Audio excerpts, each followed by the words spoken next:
అందరికీ నమస్తే. నేను మీ Ashok Kumar. Welcome to our channel. మనతో స్టూడియోలో షణ్ముఖ్ గారు ఉన్నారు. నమస్తే షణ్ముఖ్ గారు. నమస్తే అండి. గతంలో కాదు, ఇప్పుడు ఎప్పుడు కూడా జగన్మోహన్ రెడ్డి అనే పేరు ఎత్తుకుంటే సహజంగా అంటే పాలిటిక్స్ని అతి దగ్గరగా చూసే వాళ్ళకి కాదు నేను అంటుంది, దూరంగా జనరల్గా చూస్తూ ఉంటారు కదా పాలిటిక్స్. వాళ్ళందరి మైండ్లో ఏముంటుందంటే జగన్మోహన్ రెడ్డి అంటే సాక్షాత్తు అంబేద్కర్తో సమానము అని వాళ్ళకి అనిపిస్తూ ఉంటుంది. వీళ్ళు ఇచ్చే ఎలివేషన్స్ అదే విధంగా ఉంటుంది. ఎందుకంటే జగన్మోహన్ రెడ్డి నా ఎస్సీలు, నా బీసీలు, నా ఎస్టీలు, ఎస్సీలకి అయితే నేను మేనమావని అని చెప్తా ఉంటాడు జగన్మోహన్ రెడ్డి. అసలు దీంట్లో వాస్తవం ఎంత? దీనికి ఒక ప్రధానమైన నాకు డౌట్ ఉందండి. దర్శి నియోజకవర్గం ఆల్రెడీ ఒక ఎమ్మెల్యే ఉన్నాడు, బూచేపల్లి శివప్రసాద్ రెడ్డి. ఆయన ఎమ్మెల్యేగా ఉండగా అక్కడ మండల కమిటీలు కానీ వీటన్నిటికీ సంబంధించి పదవులు ఎవరు కట్టబెట్టారు? అసలు నేను అన్నట్టు అంబేద్కర్తో సమానంగా పోలుస్తారు కదా, దానికి దీనికి ఏమన్నా పొంతన ఉందంటారా? ముందుగా మీరు అడిగినటువంటి ప్రశ్నలో రెండు ముఖ్యమైన అంశాలు ఉన్నాయి. ఒకటి దర్శి నియోజకవర్గానికి సంబంధించినటువంటి మండల పార్టీ అధ్యక్షులు కానీ, ఆ నియోజకవర్గ ఇన్ఛార్జి కానీ సామాజిక న్యాయం ఏ విధంగా పాటిస్తున్నారు వైఎస్ఆర్సీపీ పార్టీ నుంచి. రెండోటి ముఖ్యమైన అంశం ఏంటంటే రాష్ట్రం వారీగా చూసుకుంటే అని చెప్పేసి రెండు అంశాలు ఉన్నాయి ఇంట్లో. మరి జగన్మోహన్ రెడ్డి గారి యొక్క పార్టీలో అంటే వైఎస్ఆర్సీపీ పార్టీలో దర్శి నియోజకవర్గం ఇప్పుడు ఉన్నటువంటి ఎమ్మెల్యేగా గెలుపొందినటువంటి బూచేపల్లి శివప్రసాద్ రెడ్డి గారు వారి యొక్క నియోజకవర్గంలో మండల పార్టీ అధ్యక్షులను నియమించడం జరిగింది. మరి ఒక్కసారి మనం అది చూసుకున్నట్లయితే మరి జగన్మోహన్ రెడ్డి గారు పదే పదే అంటుంటారు నా బీసీ, నా ఎస్సీ, నా ఎస్టీ. నిజంగా దర్శి నియోజకవర్గంలో బీసీలు లేరా, ఎస్సీలు లేరా, ఎస్టీలు లేరా అని చెప్పేసి ప్రజలు అడుగుతూ ఉన్నారు. మరి ఒక్కసారి దర్శి ఎమ్మెల్యే వచ్చేసి బూచేపల్లి శివప్రసాద్ రెడ్డి గారు, రెడ్డి సామాజిక వర్గము. Darsi ZPTC Buchepalli Venkayamma Reddy Darsi ZPTC. దర్శి మండల పార్టీ అధ్యక్షులు వచ్చేసి వెన్నపూస వెంకట మహేష్ రెడ్డి. ముండ్లమూరు మండల పార్టీ అధ్యక్షుడు చింతా శ్రీనివాసరెడ్డి. దొనకొండ మండల పార్టీ అధ్యక్షుడు కాకర్ల కృష్ణారెడ్డి. తాళ్ళూరు మండల పార్టీ అధ్యక్షుడు తూము వెంకట సుబ్బారెడ్డి. కురిచేడు మండల పార్టీ అధ్యక్షుడు ఎన్నబతుల సుబ్బయ్య యాదవ్. ఈ మండలంలో నాయుడు అండ్ యాదవ్ డామినేషన్ ఎక్కువ, రెడ్డి సామాజిక వర్గం పెద్దగా లేరు కాబట్టి సుబ్బయ్యకి ఇచ్చినట్టు ఉన్నారని చెప్పేసి రాయడం జరిగింది పేపర్లో. మరి చూడండి, ముండ్లమూరు, దొనకొండ మండలం, తాళ్ళూరు మండలం, దర్శి మండలము, దర్శి జెడ్పీటీసీ, దర్శి ఎమ్మెల్యే. మరి బీసీలు ఎక్కడ పోయారు, ఎస్సీలు ఎక్కడ పోయారు, ఎస్టీలు ఎక్కడ పోయారని నేను అడుగుతా ఉన్నా. మరి చూసుకున్నట్టయితే లోక్సభలో ఫ్లోర్ లీడరు రెడ్డి, రాజ్యసభలో ఫ్లోర్ లీడరు రెడ్డి, అటు పార్లమెంట్ వ్యవహారాల ఇన్ఛార్జు రెడ్డి, మరి ఉత్తరాంధ్రకి ఇన్ఛార్జు రెడ్డి, కోస్తాంధ్రకి ఇన్ఛార్జు రెడ్డి, రాయలసీమకి ఇన్ఛార్జు రెడ్డి, ఫైనల్గా వైఎస్ఆర్సీపీ పార్టీ అధినాయకుడు రెడ్డి, శాశ్వత అధ్యక్షుడు రెడ్డి. అంటే నారాయణ చైతన్య ర్యాంకులు ఏ విధంగా అయితే చెప్తా ఉంటారో 1 1 2 2 అలాగా వైఎస్ఆర్సీపీ పార్టీలో 1వ పొజిషన్ నుంచి 1000వ పొజిషన్ వరకు అంతా రెడ్లమయం అని చెప్పేసి ఇప్పుడు నిన్నటి ప్రకటించినటువంటి కమిటీలో మనం చెప్పుకోవచ్చు. నేను రెడ్లకు వ్యతిరేకం కాదండి, నేను రెడ్లకి ఏ రోజు వ్యతిరేకం కాదు. రెడ్లంటే నాకు గౌరవము, నా ఫ్యామిలీ ఫ్రెండ్స్లో ఎక్కువ రెడ్డీసే, మా ఏరియాలో ఉండేదంతా రెడ్డీసే. కాబట్టి నేను అంటనేది ఏమంటానంటే రాజకీయం మాత్రమే చెప్తా ఉన్నాను. రాజకీయాల దృష్ట్యా, సామాజిక సమీకరణాల దృష్ట్యా మరి జగన్మోహన్ రెడ్డి గారు ఒక దర్శి నియోజకవర్గంలోనే తను ప్రకటించినటువంటి ఎవరైతే కమిటీ అధ్యక్షులు మరి జగన్మోహన్ రెడ్డి గారి ఆదేశాల మేరకే మరి ఆ Rayalaseema incharge, greater Rayalaseema incharge ఎవరైతే ఉంటారో ఆ ఆదేశాల మేరకు అని చెప్పేసి బూచేపల్లి శివప్రసాద్ రెడ్డి గారు అయితే బ్యానర్లు వేసి అఫీషియల్గా నోట్ ప్యాడ్ మీద అయితే ఇవ్వడం జరుగుతుంది కదా, వైఎస్ఆర్సీపీ పార్టీ లెటర్ హెడ్ మీదే కదా. మరి ఇప్పుడు ఏం చెప్తారు? అటు రాష్ట్రమైనా, ఇటు జిల్లా అయినా, ఇటు మండలమైనా, నియోజకవర్గాలైనా ఏదైనా సరే రెడ్డిమయం అనే విధంగా ప్రజలకు కనిపిస్తూ ఉందనేది ఇక్కడ నాకు పోస్ట్ చేసినది కూడా ఒక రెడ్డేనండి. ఇది దర్శి నియోజకవర్గానికి సంబంధించినటువంటి ఒక రెడ్డే నాకు పంపించాడు. ఇదండి మా నియోజకవర్గంలో పరిస్థితి. బీసీలకు విలువ లేదు, ఎస్సీలకు విలువ లేదు, ఎస్టీలకు విలువ లేదు. మరి మీరు ఒక్కసారి వీడియో ముఖంగా మా నియోజకవర్గంలో ఏం జరుగుతుందనేది ఒక్కసారి తెలియజేయండి దర్శి నియోజకవర్గ ప్రజలకి.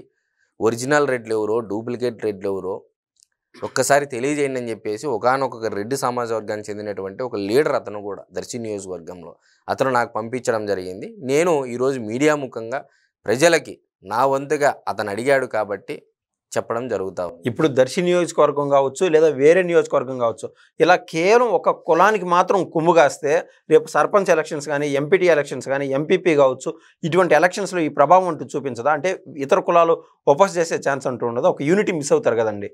కులం చూడం, మతం చూడం, ప్రాంతం చూడం, పార్టీలు చూడం, రాజకీయాలు చేయమనేది జగన్మోహన్ రెడ్డి గారి యొక్క గత ఎలక్షన్లకు ముందు ఎన్నుకున్నటువంటి నినాదం. ఓకే. మరి ఈరోజు కులం చూడలేదు, రెడ్డిని మాత్రమే చూస్తారు.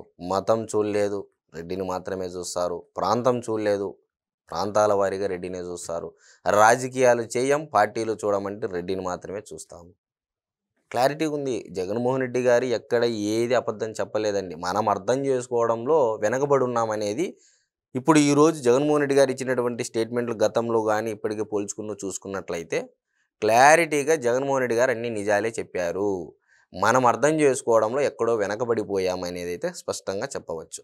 ఆయన చెప్పినటువంటి మరి కులం చూడం, మతం చూడం, ప్రాంతం చూడం అనేది ఈరోజు ఎక్కడ కనపడుతుంది? అటు రాష్ట్రంలో ఉన్నటువంటి కమిటీల అధ్యక్షులైనా, ఇటు నియోజకవర్గంలో మండల పార్టీ అధ్యక్షుల్లో కూడా ఇందాక ఒక మండలం తప్ప అందులో ఏంది యాదవులు, నాయుడుస్ డామినేషన్ ఎక్కువ కాబట్టి అక్కడ ఒకరికి ఇచ్చారని చెప్పేసి చెప్పడం జరిగింది. మరి ఇది వాస్తవమేగా? ఇది నేనైతే చెప్పినటువంటి సొంత కవిత్వం కాదు కదా. దర్శి నియోజకవర్గానికి సంబంధించినటువంటి ఒక రెడ్డి నాకు పంపించాడు. ఆ రెడ్డి చెప్పిన మాటలే నేను చెప్తా ఉన్నాను. నేను స్పెషల్గా చెప్పేది ఏం లేదు. మరి ఒక రెడ్డికే ఎంత అసంతృప్తి ఉంది జగన్మోహన్ రెడ్డి గారి పట్ల, మరి ఆయన ప్రకటించినటువంటి కమిటీ అధ్యక్షుల పట్ల అంటే మరి చూడండి ఏ విధంగా రెడ్లలో కూడా వైఎస్ఆర్సీపీ పార్టీ ఏదైతే చేస్తున్నటువంటి పనుల వల్ల ఎంత అసంతృప్తి ఉందనేది ఇక్కడే స్పష్టమవుతా ఉంది. ఇప్పుడు టీడీపీ రాష్ట్ర అధ్యక్షుడు ఎవరండి? పల్లా శ్రీనివాసరావు గారు, బీసీ. సో నాకు ఒక ఫైనల్గా ఒక డౌట్, మీరు ఏ విధంగా అయితే ఒక అభిమాని మీకు పంపించారో నన్ను అడిగే డౌట్లు ఏంటంటే, అటు చింతమనేని ప్రభాకర్ గారికి కానీ లేదా నందమూరి బాలకృష్ణ గారికి కానీ వీళ్ళని మంత్రివర్గంలోకి ఎందుకు తీసుకోలేదు అనే డౌట్. చింతమనేని ప్రభాకర్ గారు కానీ, ఇటు ఉమ్మడి అనంతపురం జిల్లాకు సంబంధించి పరిటాల సునీతమ్మ గారు, లేకపోతే సీటు త్యాగం చేసినటువంటి పరిటాల శ్రీరామ్ గారు, మరి అదేవిధంగా వైకుంఠం ప్రభాకర్ చౌదరి గారు, మరి గోనుగుంట్ల సూర్యనారాయణ గారు, మరి అదేవిధంగా చాలామంది గుంతకలకు సంబంధించి జితేంద్ర గౌడ్ గారు, ఓకే, మరి ఎక్కడో పక్క జిల్లాకు సంబంధించినటువంటి వ్యక్తి గుమ్మనూరు జయరాం, ఆదోనికి సంబంధించినటువంటి వ్యక్తిని తీసుకొని వచ్చి గుంతకల్లులో టికెట్ ఇచ్చేసి చేయడం జరిగింది. మరి ఒక్క ఉమ్మడి అనంతపురం జిల్లాలోనే అటుపోతే హిందూపూరు, స్వర్గీయ నందమూరి తారక రామారావు గారు ప్రాతినిధ్యం వహించినటువంటి నియోజకవర్గము హిందూపూరు.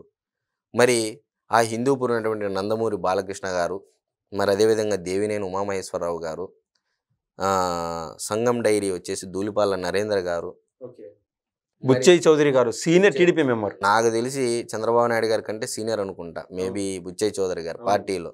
మరి ఆయన అంటే మీరు ఇక్కడ చూడండి, నేను చెప్పిన పేర్లన్నీ కమ్మ సామాజిక వర్గం నుంచి ప్రాతినిధ్యం వహించేటువంటి వారి పేర్లు చెప్పా.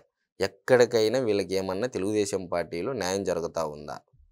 ఓకే, అంటే తెలుగుదేశం పార్టీలో, తెలుగుదేశం పార్టీ అంటేనే బీసీల పార్టీ, తెలుగుదేశం పార్టీ అంటేనే బడుగు బలహీన వర్గాల పార్టీ అని క్లారిటీగా ఒక మెసేజ్ ఇస్తూ ఉన్నారు చంద్రబాబు నాయుడు గారు అని చెప్పి స్పష్టంగా అర్థమవుతా ఉంది. వివిధ ఎప్పుడు అంటే పార్టీ దృష్ట్యా, సామాజిక సమీకరణాల దృష్ట్యా ఇప్పుడు మన ఆలపాటి రాజా గారికి తెనాలి నియోజకవర్గం నుంచి ప్రాతినిధ్యం వహించారు కాబట్టి, మరి ఇప్పుడు ఈ ఆలపాటి రాజా గారు మామూలుగా ఒక నియోజకవర్గానికి పరిమితమయ్యేవారు. ఈరోజు గ్రాడ్యుయేట్ ఎమ్మెల్సీ ఎన్నికల్లో గెలుపొందారంటే 33 నియోజకవర్గాలకు పరిమితమయ్యారు. మరి చంద్రబాబు నాయుడు గారు తెలుగుదేశం పార్టీకి ఒక దైవ సమానులు.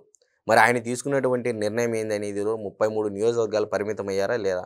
అవునండి. గతంలో ఒక నియోజకవర్గానికి పరిమితమైనటువంటి ఆలపాటి రాజా గారు ఈరోజు 33 నియోజకవర్గాలకు ప్రాతినిధ్యం వహిస్తున్నారు. మరి స్థాయి పెరిగిందా తగ్గింది? ఇక్కడ పెరిగింది. కాబట్టి నిదానంగా రాబోయే రోజుల్లో ప్రతి ఒక్కరికి ముందుగా బీసీలకు పెద్దపీట వేస్తారు, దాని తర్వాత ఎస్సీ ఎస్టీలకు పెద్దపీట వేస్తున్నారు, దాని తర్వాత ఏదైనా మిగతా సామాజిక వర్గాలు ఈరోజు రెడ్లకు కూడా పెద్దపీట వేశారు తెలుగుదేశం పార్టీలో. నెల్లూరు నుంచి చూసుకోండి, మరి అదేవిధంగా రాయలసీమ నుంచి తీసుకోండి, కడపకు సంబంధించి మండిపల్లి రాంప్రసాద్ రెడ్డి గారు, మరి అదేవిధంగా ఆనం రామనారాయణ రెడ్డి గారు క్యాబినెట్లు ఈరోజు. కమ్మవారికి ఎంతమందికి ఇచ్చారండి? కార్పొరేషన్లో కూడా రామనారాయణ రెడ్డికి ఇచ్చినారు కదండి. మరి వాళ్ళు ఆనం వెంకటరెడ్డికి ఇచ్చారు, ఆనం రామనారాయణ రెడ్డికి ఇచ్చారు, ఇటు కడప జిల్లాకు సంబంధించి మండిపల్లి రాంప్రసాద్ రెడ్డి గారికి ఇచ్చారు, అటు ఎంపీగా ప్రభాకర్ రెడ్డికి ఇచ్చారు, వాళ్ళ సతీమణి కూడా ఇచ్చారు కదండి నెల్లూరు జిల్లాలో వేమిరెడ్డి ప్రభాకర్ రెడ్డి వేమిరెడ్డి ప్రశాంత్ రెడ్డి. అంటే రెడ్లకు రాయలసీమలో తెలుగుదేశం పార్టీలోనే పెద్దపీట వేశారనేది చెప్పడంలో ఎటువంటి ఇబ్బంది లేదు. కానీ వైఎస్ఆర్సీపీ పార్టీలో అంతా రెడ్లు అన్నారు కదా, మరి తెలుగుదేశం పార్టీలో రెడ్లకు మేలు జరిగిందంటే ఇక్కడ చాలా నష్టపోయినటువంటి అసంతృప్తితో ఉన్నటువంటి రెడ్లంతా తెలుగుదేశం పార్టీలో ఉన్నారు. వాళ్ళకి మాకు తేడా అని చెప్పేసి ఆ రెడ్లు సుస్పష్టంగా తెలియజెప్పడం జరిగింది. మరి ఈరోజు మీరు చూడండి, సోమిరెడ్డి చంద్రమోహన్ రెడ్డి గారు నాకు తెలిసి ఈసారి గెలిచారు ఆయన. అవును, 4 సార్లు 5 సార్లు నుంచి టికెట్ ఇస్తానే ఉన్నారు, ఓడిపోతానే వస్తున్నారు. పార్టీలో ఎవరైనా అంత గౌరవించింది ఒక వ్యక్తిని, అది రెడ్డి సమాజ వర్గానికి చెందినటువంటి వ్యక్తిని అంటే సోమిరెడ్డి చంద్రమోహన్ రెడ్డి గారు. మరి 4 సార్లు ఓడిపోయినా కూడా, అన్ని సార్లు ఓడిపోతున్నా కూడా ఎందుకు చంద్రబాబు నాయుడు గారు నమ్మి టికెట్ ఇచ్చారు? Is loyal to the party. Loyal to the party.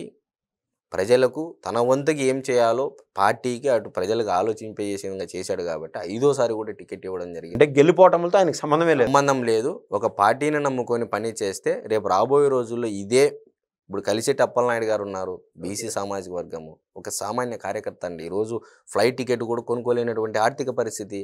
ఈరోజు తెలుగుదేశం పార్టీనే తనకు అండదండలు అన్నీ చూస్తూ ఉంది.